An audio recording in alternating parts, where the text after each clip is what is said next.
Hello, and it's time to take another look at the game through the Panda perspective. And that line never gets old. Well, okay, it got old very fast, but we're going to continue using it.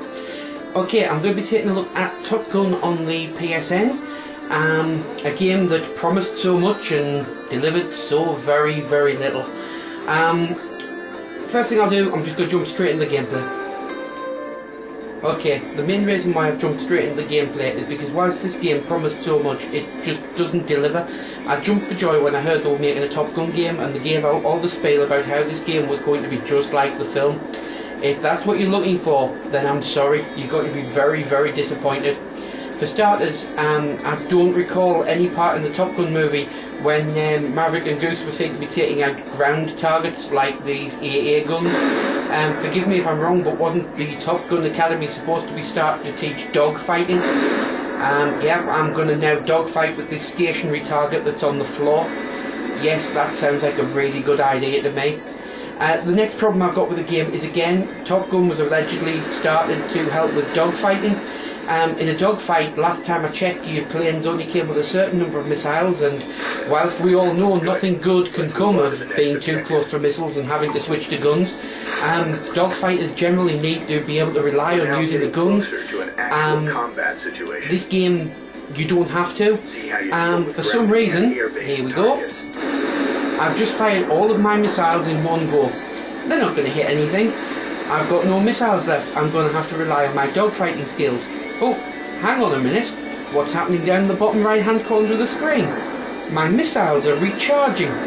Yes, is this the Wii Academy of Top Gun? Are we basically here to just basically do the easy things? Or is it more to the fact that this game doesn't deliver on what it's supposed to?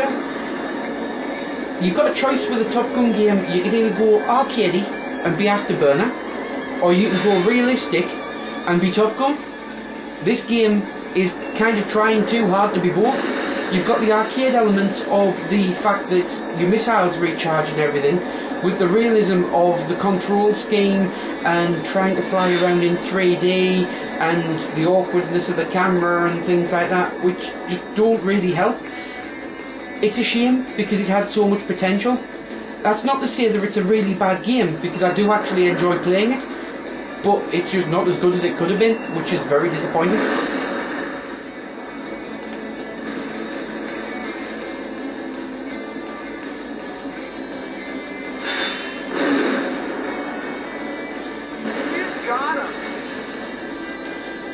Okay, the bit you've just seen there was obviously, to quote Top Gun, getting tone, and if you haven't figured out from the tone yet, and the fact that I said it was Panda at the start of the video, this is a Panda review and not a Demon review.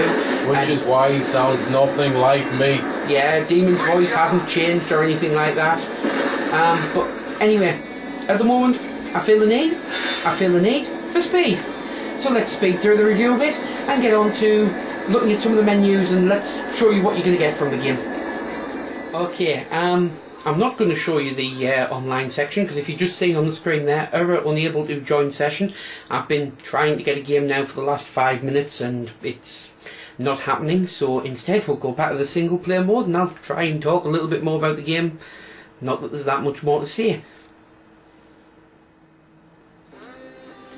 Okay, what I can add is in single player mode, as well as your campaign, you've also got your horde mode. Your horde mode is basically the sky and an endless supply of enemies. As the man says, you, the sky, and an endless supply of enemies. Basically, it's keep on going until you die. So I'll just quickly chuck that on.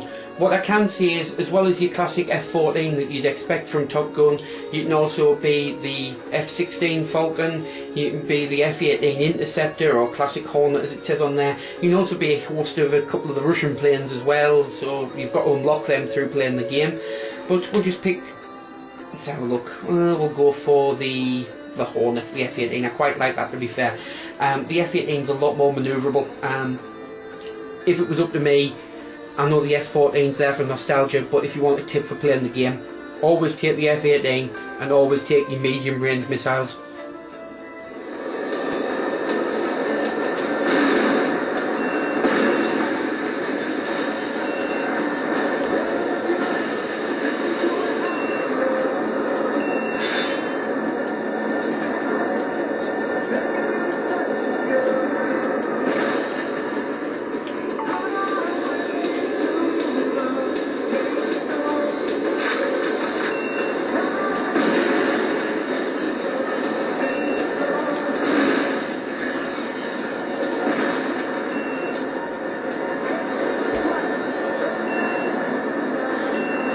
Okay, that was a bit of the music, and one of the plus points in the game, the fact that obviously it does have some of the songs from the original soundtrack. This one being one of them, and possibly the best one from the original soundtrack. A couple of little gripes I've got with the game as well, with the gameplay, as well as the rechargeable missiles. We've also got rechargeable health, so you can get hit by a few missiles, fly away with the afterburner zone, avoid a few missiles, and if you don't get hit for a few seconds, and I'm going to try and do it now. Yep, as you can see, my health just completely recharged in the bottom corner. So basically, in Horde mode, you just try and fight the Horde off and try not to die. You fly around. Unfortunately, it is a bit difficult to hit the brakes and allow them to fly right by. Oh my god, my lisp and diabetes is getting worse. Anyway, basically, you've got to fly around, try and take them out. If you get a little bit too close to missiles, you can switch to guns, but that's pretty much as far as it goes. You fly around and you dogfight. There's so many more things they could have done with this game. Even for a laugh, you could have had a beach volleyball game, so you could play with the boys. You could have had a mini game where you fly around, drive around on a motorbike at high speed for no apparent reason. You could have had co-op, so that at some point I could have said, you can be my wingman anytime. Oh shit, dude, you can be mine. But there's no co-op in the game. Even some sort of local co-op would have been nice, where one of you could have done the technical stuff of the co-pilot. After all, it is Top Gun. That was a major part of the movie. Just think, what happened when Goose died? The movie didn't continue on with the same upbeatness. It really was a bad thing when Goose died. So all that's left for me to say is, like, visually, it's alright. It's nothing special to write home about. Musically, the two songs from the official soundtrack are quite good.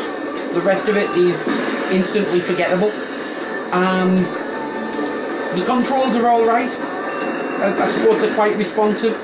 Other than that, it's an average game. If you think it's worth £8 or $10 or however much it is where you are, then get it. But if you're after a nostalgia fest, then you're going to be disappointed.